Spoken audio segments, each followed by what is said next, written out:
Les prairies sont encore vertes sur les plaines de Saint-Gervais-de-Vic, mais pour combien de temps? L'année est marquée par une sécheresse toujours plus précoce qui réserve son lot d'incertitudes pour les éleveurs. Des fois, on se retrouve avec beaucoup d'eau l'hiver et puis au printemps, il n'y a pas d'eau. Ou alors c'est l'inverse. Des fois, il y a des étés humides. Du coup, il y a je sais pas combien d'herbes.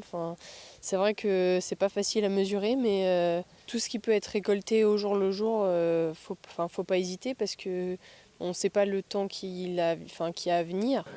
Le changement climatique impacte donc les agriculteurs qui doivent revoir leur mode de production pour s'adapter.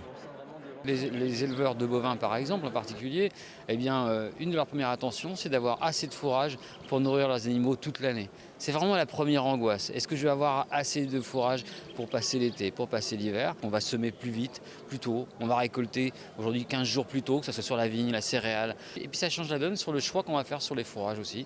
C'est-à-dire qu'on va aujourd'hui choisir par exemple des variétés herbagères pour faire nos prairies bien plus résistantes à la sécheresse.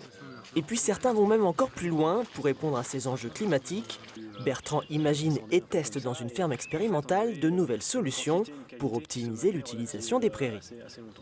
On récolte nos céréales mi-juillet, on va implanter ensuite une févrole plutôt à la mi-novembre. Et entre la mi-juillet et la mi-novembre, on met des colzas fourragers qui sont pâturés au mois d'octobre par les animaux.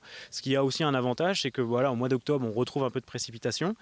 En tout cas, ça occupe une partie des animaux en fait sur ces couverts estivaux et sur l'automne au mois d'octobre, pardon. Ça permet aux prairies aussi de redémarrer et de réaccumuler un peu d'herbe aussi pour aller sur une phase de pâturage hivernal. Ces nouvelles pratiques doivent permettre d'adapter les exploitations aux conditions futures, mais aussi de limiter la mécanisation et la pollution engendrée par l'élevage.